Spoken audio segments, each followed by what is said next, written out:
Well, it has been a massive 24 hours for the Florida Gators on the recruiting trail as they pull in not just 4 recruits, but 4 flips in just one day's time. Let's talk about it in today's video presented by BetUS. The Gators are red hot on the trail. And honestly, y'all, I don't think they're done just yet. But let's talk about all of it. We're going to start with the morning's news first. It's fitting to start here because it's rivalry week and UF just took FSU's only running back in their class.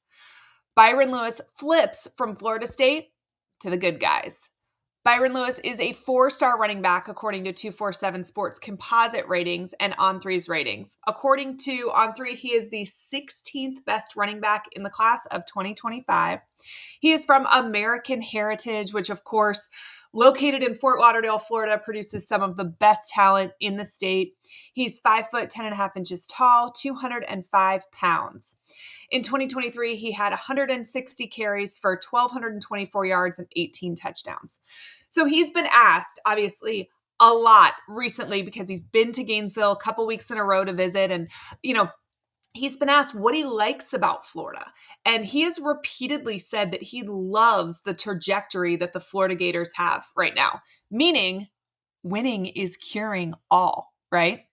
He said he also feels like the Gators put a huge priority on the running back position. And I think all you have to do is look at Florida's running back room and how talented they are and how deep they are to know that that is 100% the case.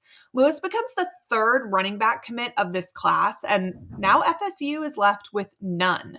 I feel like that's pretty crazy to think about. A guy is leaving a relatively empty room to join a more crowded one. I think that speaks to where both of these programs are right now. Yesterday alone, Florida pulled in 3 flips. We're going to talk about them quickly too, but first I want to give some love to BetUS. It's rivalry week and the Gators are a 15-point favorite in Doak Campbell Stadium. YouTube 150 will give you a 150% deposit bonus on your very first deposit for BetUS. You can also get a 125% bonus on your next 2 deposits. All of that up to $2,000. We appreciate BetUS for their support. Okay, so let's talk about some of these guys that flipped yesterday. Ty Jackson, he flipped from Southern Cal. He is a 6 foot 1 inch, 200-pound linebacker, but he's a Florida boy at a Seminole Ridge High School in Loxahatchee, Florida. You have to be from Florida to be able to pronounce Loxahatchee. In 2024, he was named the 247 Sports All-Combine team for the National Combine. 2023, he was a 3-phase playmaker as a junior. He created 135 tackles. 4 of them were tackles for a loss. He had 2 sacks, 2 interceptions. He just was all over the place. Also caught 15 passes for 257 yards and 5 touchdowns, and had a pair of kickoff returns for a touchdown. I feel like that's pretty impressive. 2022, 137 tackles. 5 of those were tackles for a loss, 2 sacks, and an interception. And listen, Florida is a competitive place to play high school football. The fact that he's putting up these numbers here means something. He even contributed to his high school varsity team as a sophomore and a freshman as well. Freshman, he racked up 106 tackles. I mean, guys, these are some impressive numbers. His 24/7 Sports Eval says he's a tackle machine on Friday nights that has shined in a combine setting. By far one of the most productive players down in South Florida. Think about that statement. By far one of the most productive players down in South Florida. South Florida produces the best talent in the state. Florida as a whole produces the best talent in the entire country. That's saying something, right? He had over 350 tackles going into his senior season. It says he chews up turf with his burst and frequently arrives on the scene ready to send a message as he drops his shoulder and unleashes plenty of power through his hips. He has proven to be rather effective in drop coverage with his instincts, and he can close gaps while in pursuit. He's going to keep evolving and improving play as he won't always be the best athlete on the field, but has plenty of developmental upside with his testing profile and his physical style of play. This is an impressive pickup. All right, next up, guys, if I butcher this name, I apologize. Muiz Tunkara, 6 foot 3.5 inches, 195-pound wide receiver out of Clear Springs High School, which is just outside of Houston, Texas. He is a 3-star wide receiver that is flipped from Arizona. And listen, I know some of you guys are going to grumble about him being a 3-star. If there is one position that we should have 100% confidence in, it's wide receiver. Billy Gonzalez and Billy Napier are such great evaluators of talent at this position. They could sign a 1-star guy, and I would believe him that this is the guy that's going to make an impact on the field. Think about the diamonds in the rough that they have found, not only recruiting high school, but the transfer portal. So listen, I'm on board. Tunkara also runs track. We know how I feel about 2-sport athletes. We know how Billy Napier feels about multi-sport athletes. He finished the 2024 season with 30 catches for 455 yards and 5 touchdowns, and had a kick return for a touchdown as well. He also played some cornerback. 247 Sports Eval says, tall, long, lean, and athletic with a longer stride and corresponding build-up speed that influences field stretching ability and has a nice return game juice. Experience in all 3 phases of the game with snaps facing Texas's 6A competition in the Houston metro area, i.e., he plays a lot of big schools.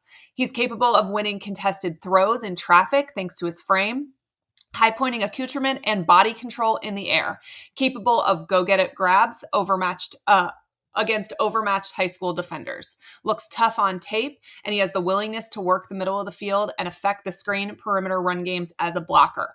Also something that we know Billy Gonzalez feels strongly about, wide receivers that are great blockers. So listen, another great flip. And then we're going to talk about the last one. He was the first one to flip yesterday, Jari Medlock. He flipped from Cincinnati. He is a 6'6", 284 offensive tackle out of Riverdale, Georgia. According to On3 Industry Ratings, Medlock is the 36th best offensive tackle in the class of 2025. He plays both offensive and defensive line for his high school. Listen, I have been critical of Billy Napier for a lot of things. Recruiting has never been one of them. I think Billy Napier is a great evaluator of talent. I think he does a great job identifying guys that are going to be productive in the SEC at a faster clip than other coaches. Either guys that he was on earlier than everybody else, and then they end up being highly rated by the time signing day rolls around, or just talent that other people kind of miss. Think about Jaden Baugh, right? And the season that he is having, not just at Florida, not just in the SEC, but truly nationally in a really crowded running back room where at least 2 other guys are splitting carries with him at all times. I think Coach Napier is a great recruiter. I do think that Florida has not recruited overall as well as they need to the last 3 years to be competitive for a national championship. I don't think that that's all Billy Napier's fault, though. I think that there are a lot of things that factor into that, NIL being a large portion of it. I think UF has really righted the NIL ship in the last 12 months. And I think that's going to help Napier be able to land more and more big fish. But the thing that I think is the most important to talk about today is all of these flips. He, just in the last 24 hours, stole guys from Florida State, USC, Cincinnati, and Arizona. I think what that shows is relationships matter. And I think relationships is something that Coach Napier is excellent at. All of these guys had made their decision. But Coach Napier didn't give up. He continued to nurture these relationships, develop them, stay in contact with these players. So then when there was really impressive product to show on the field, he could circle back with these guys that he still had genuine relationships with and say, hey, listen, the train is about to leave the station. Are you sure you don't want to take one more look before you pass on hopping on it? And I think that is exactly what happened. All of these guys are like, wow, we do love Coach Napier. We would love to play him. And now there's proof of concept on the field, right? So I think that these relationships that he has built has been so beneficial at the end here when you're able to flip some of these guys once you were able to prove that your team can put it together on the field. And one of the things that I love about the last 24 hours is how coordinated things are. I love the strategic way that Coach Napier stacks commits at times. This week is no exception. We've had days in the summer like that where we've gotten 8 guys committed in one day and the momentum gets going, right? The excitement in this fan base right now is at fever pitch. We have just won 2 games at home. We were underdogs, ranked opponents, both of them knocking on the door for the playoffs. So then coming off these 2 huge wins, coming into rivalry week against Florida State, you pick up all 4 of these flips. Honestly, the timing could not be more perfect. And you know that that's strategy, right? These 4 guys just didn't independently decide to flip in the last 24 hours. This was strategic. And I think that that is such a good move on Coach Napier's part. And I don't think that UF is done yet. So make sure you're tuned in here, see if we have any more commitments or flips, but mainly because it is rivalry week. We're going to have some great coverage coming your way. I appreciate BetUS for their support. And as always, go Gators.